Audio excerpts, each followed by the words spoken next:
دیکھیں، جو میں آپ کو یہ بتا سکتا ہوں کہ جب سے یہ فاشزم شروع ہوا تھا اس وقت عہدیدار دوسرے تھے اسلام آباد میں، امیدوار بھی دوسرے تھے اسلام آباد میں. ہم نے 3,000 کے قریب ورکرز کے کیسز میں سب سے زیادہ میں لیڈروں کے کیسز میں کم پیش ہوا ہوں، ورکرز کے کیسز میں پیش ہوا ہوں.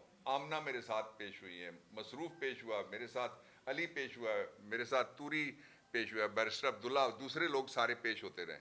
اور آخری کیس جو ہمارے پاس آیا تھا جس میں 10 سال قید کی سزا سنائی گئی تھی، 32 دنوں کے اندر 10 سال والی قید جو تھی وہ ہم نے اللہ تعالیٰ کی مہربانی سے اور اپنی قانونی مہارت سے موڑ کے سزا دینے والوں کے منہ پہ ماری ہے. 5500 بندہ ابھی 26 نومبر کے بعد. اچھا سر، یہ ابھی بھی 10 سال گزشتہ روز سزائیں سنائی گئی اور ایک ویو شروع ہو گیا 9 مئی کے کیسز میں. آپ نے جو کیس لڑے اور 10 سال سزائیں جو آپ نے ان سے بری کروایا تھا، سیم یہی مقدمات ہیں، تو کتنی تیاری ہے قانونی کی؟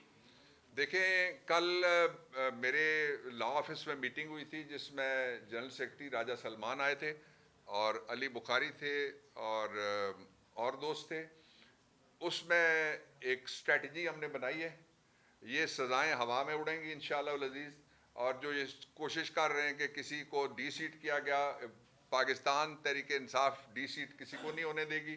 اور میں آپ کو یہ بھی بات کہنا چاہتا ہوں کہ کسی فوجداری عدالت کو ماں سوائے احتساب کی عدالت کے کسی پبلک آفس ہولڈر کو ڈی سیٹ کرنے کی قانون اجازت ہی نہیں دیتا. اس لیے یہ سارے پروپیگنڈے ہیں، یہ عوا میں اڑیں گی انشاءاللہ.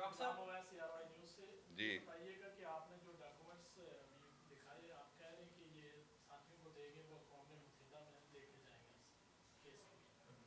تو اس سے پہلے پی ٹی آئی جو ہے وہ آئی ایم ایف کو بھی خط لکھ چکی ہے، امریکہ میں احتجاج بھی کر چکی ہے، جہاں جہاں جو کچھ ہو سکتا تھا عالمی فورم پہ کسی حد تک انہوں نے کیا. تو آپ کیا سمجھتے ہیں کہ اس کا کوئی اثر پڑے گا؟ آپ یہ ڈاکومنٹس وہاں پہ لے کے جائیں گے یا لوگ پیش جی ہوں گے؟ آپ اویس فرق ہے. فرق کیا ہے؟ خط اس لیے لکھا تھا کہ آئی ایم ایف چل کے زمان پار کا آیا تھا. ہم تو نہیں گئے تھے آئی ایم ایف کے پاس، عمران خان نہیں گئے تھے، وہ چل کے آیا تھا. اس لیے ہم نے اپنی جو ریزرویشنز تھیں وہ ان کو ریکارڈ کروائی تھیں. ایک بات. دوسرا یہ ہے، یہ بین الاقوامی معاہدے ہیں جو پاکستان، یہ قرض نہیں ہے جو ایک طرفہ جا کے جو پاکستان میں فج فگرز دینے کا سب سے بڑا ماہر ہے وہ جا کے بات کرتا ہے، پتہ ہی نہیں لگتا ہمیں، اور نئے ریٹ پہ قرضہ آ جاتا ہے، ہمیں کوئی نہیں بتاتے کہ کتنا اس پہ پاکستان کے لوگوں کو جرمانہ دینا پڑے گا. ایک شخص جرمانہ دیتا ہے اس کا. تو یہ دو بین الاقوامی میں نے قوانین بتائے ہیں، معاہدے ہیں جن کے اوپر پاکستان نے سگنیچر بھی کیے ہوئے ہیں اور ریٹیفائی ان کو کیا ہوا ہے.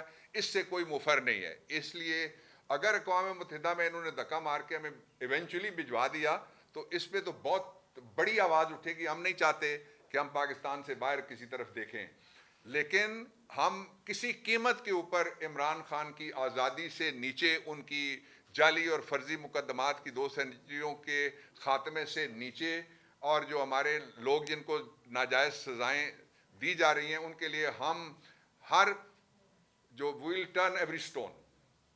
سر یہ بتائیے گا کہ حکومتی جانب سے یہ دعویٰ کیا جا رہا ہے کہ بانی پی ٹی آئی جو بات کر رہے ہیں کہ ان کو سہولیات میسر نہیں ہیں، یہ فیبریکیٹڈ ہے، یہ جھوٹ بول رہے ہیں. ابھی ازما بخاری نے پریس کانفرنس کی ہے، انہوں نے کہا ہے کہ تمام سہولیات میسر. اس سے پہلے سپرنٹینڈنٹ ڈیلا جیل کی جانب سے آپ کو پتہ ہے جاری کی گئی پریس ریلیز، اس میں بتایا گیا کہ ساری چیزیں مہیا ہیں. اس کو کیسے دونوں نے جھوٹ بولا ہے.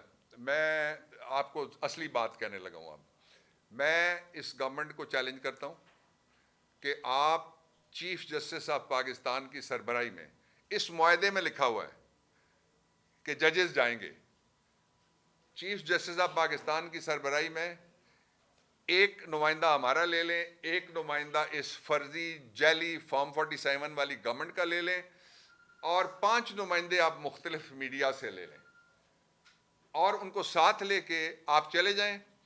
ہیومن رائٹس کمیشن کو ساتھ لے لیں، ایچ آر سی پی کو بھی ساتھ لے لیں، اور آپ کوئی آزاد اور لوگوں کو ساتھ رکھنا چاہتے ہیں تو ساتھ لے لیں اور جائیں. وہاں کس طرح سے وہ رہ رہے ہیں، کیا ان کے پاس سہولتیں ہیں. جو آپ میں سے گئے ہوئے ہیں جیل میں، آپ نے دیکھا ہے کس طرح کے آپ گئے نا، تو بند پنجرے میں وہ ہیئرنگ ہوتی ہے نا، وہ عدالت والی بات کوئی ہے. اور جہاں ان کو کھڑا کرتے ہیں وہ اس میز کا آدھا ہے یا اس سے زیادہ ہے. تو یہ تو غیر انسانی ہے. یہ دیکھیں نا، عمران خان کے ساتھ سلوک کے بعد اس طرح لگتا ہے کہ جس طرح کلبھوشن کسی کا رشتہ دار ہے. یہاں